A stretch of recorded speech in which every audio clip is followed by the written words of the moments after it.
जो भी कथाकार कथा करते हैं तो एक बात जरूर करते हैं कि कथा के पंडाल में भी जाकर बैठो, भगवान के स्मरण में जाकर बैठो, भक्ति में जाकर बैठो, भजन में जाकर बैठो। कोई कथाकार ने ये बोला कि दीवार पे चढ़ के बैठो, पर चढ़े बैठे।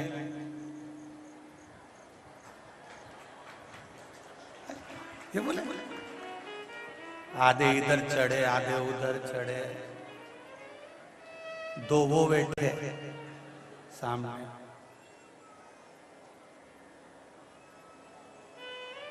एक तो निसैनी पे चढ़ा हुआ है, ऐसा लग रहा है कि सड़क की सीढ़ी इसी को। तो ये शिव भक्ति है तुम्हारी हो, इससे बढ़कर और कुछ भी नहीं है। केवल शंकर के भक्त हो और अड़भंग भक्त हो, ये शिव के अड़भंग भक्त, शिव उपासना। तो क्यों कहा जाता है कि कथा का स्मरण करो, मंदिर जाओ, देवालय जाओ और भगवान का भजन करो, कीर्तन करो, मंत्र जाप करो, नाम स्मरण करो, नाम कीर्तन में डूबे रहो, जिससे ये हमारे भीतर का जो काम, लोभ, आसक्ति, वासना, तृष्णा जितनी भी है ये समाप्त होती चली जाए। धीरे धीरे धीरे धीरे ये सब समाप्ति की ओर।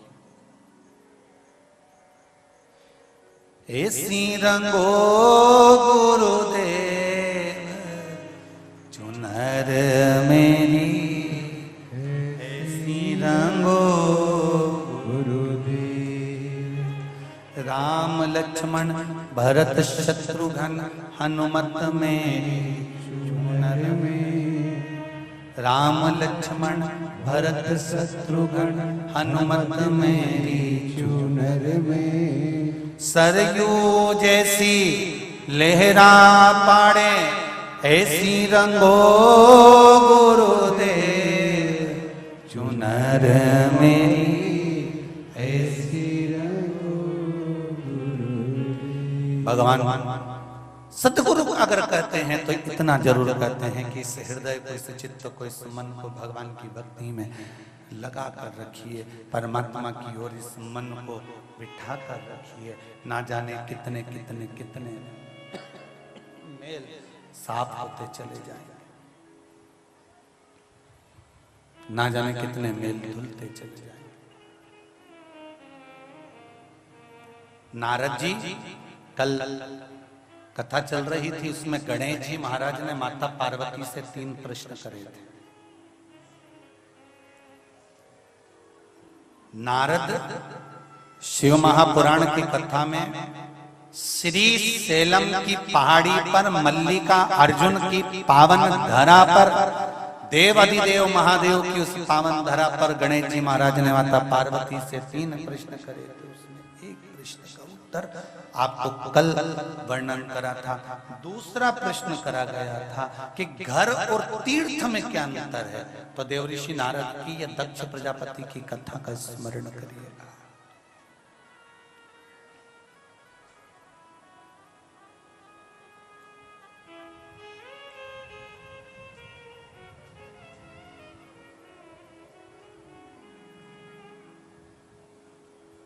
गणेश जी महाराज ने अपनी माता से दूसरा प्रश्न करा था, घर और तीर्थ में क्या अंतर है।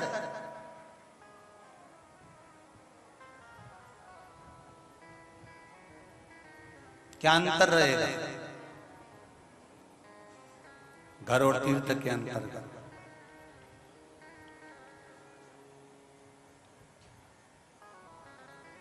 माता पार्वती ने बड़ा सुंदर भाव कहा,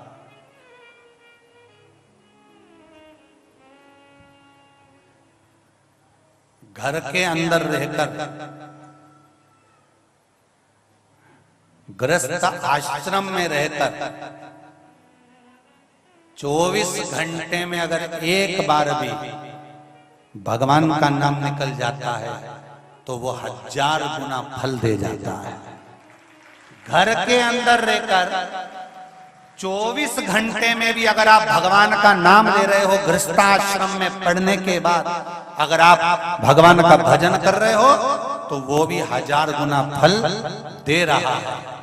और सुनो गणेश, यदि किसी तीर्थ में जाकर, बहुत पकड़ा, किसी तीर्थ में जाकर, किसी तीर्थ में पहुंचकर यदि भगवान का भजन यदि एक बार में मुख से कर लिया जाता है, एक बार मुख से राम कृष्ण शिव का स्मरण कर लिया जाता है, तो ये निश्चित है कि फिर संसार में जन्म नहीं होता, उतर जाता है। संपूर्ण भूमंडल पर फिर जन्म नहीं।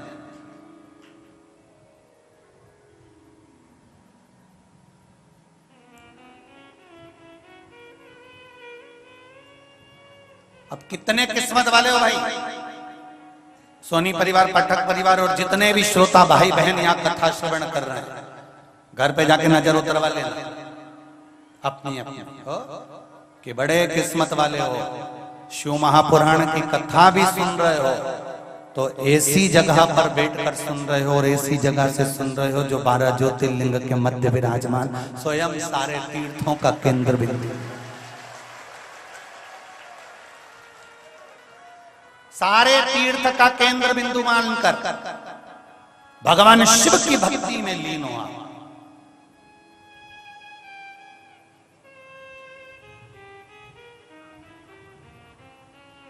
और सरल भाषा में समझ लो, माता पार्वती जी कर रही है, कांटा पांव में चुभ जाता है, शरीर की ऐसी तासीर है कि वो कांटे को बहुत दिन तक अपने शरीर में नहीं रखता है, शरीर उस कांटे को बाहर फेंक देता है। मान लो कांटा बहुत ही अंदर घुस गया, शरीर में प्रवेश कर गया, पांव में चुभ गया और वो कांटा नहीं निकलता, तो फिर पांव धीरे धीरे वहां से पकने लगता है। बोलो सही है? अरे बोलो तो सही। जहां कांटा चुभ गया, नहीं निकला तो शरीर पकने लगेगा, पकेगा, पकने के बाद फिर उसको दबाया जाएगा, दबाएंगे तब कांटा निकलेगा। तो भी नहीं निकलेगा तो फिर उसमें कहीं आंकड़े का दूध लगाएंगे, कहीं उसमें कोई सामान लगाएंगे, कोई पत्ता पत्ती बांधेंगे, कोई कहीं कहीं गांव का लोग तो इतना चतुर ने घासलेट का तेल की 2 बूंद भाई पे टपका ले।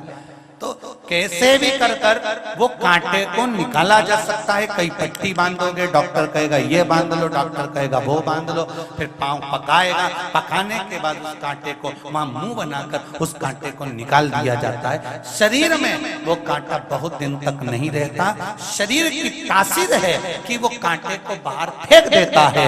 उसी तरह शिव महापुराण की कथा कर रही है, पार्वती जी गणेश जी से कर रही है। ये तीर्थ की तासीर होती है कि वो अपने अंदर पाप नहीं रहने देता, निकाल कर बाहर फेंक देता। शरीर कांटे को निकाल कर बाहर फेंकता है, तीर्थ हमारे पाप को निकाल कर बाहर फेंक देता है। ये तीर्थ की तासीर।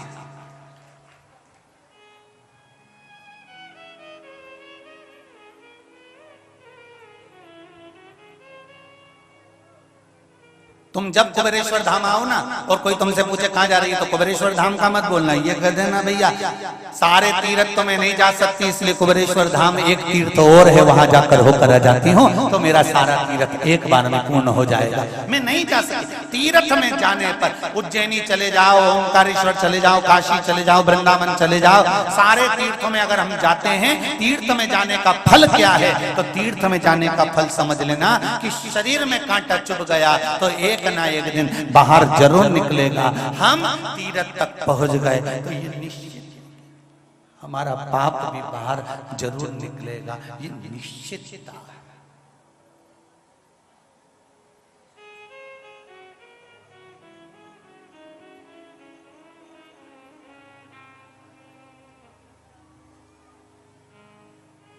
तुम सबकी चप्पल कहाँ है? बाहर।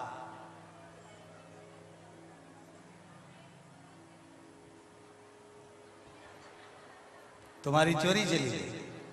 अच्छा, नानी थारी मोरनी को मोर ले ले। चप्पल बाहर है। शिव महापुराण की कथा कहती है 4 स्थान पर किया गया पाप मनुष्य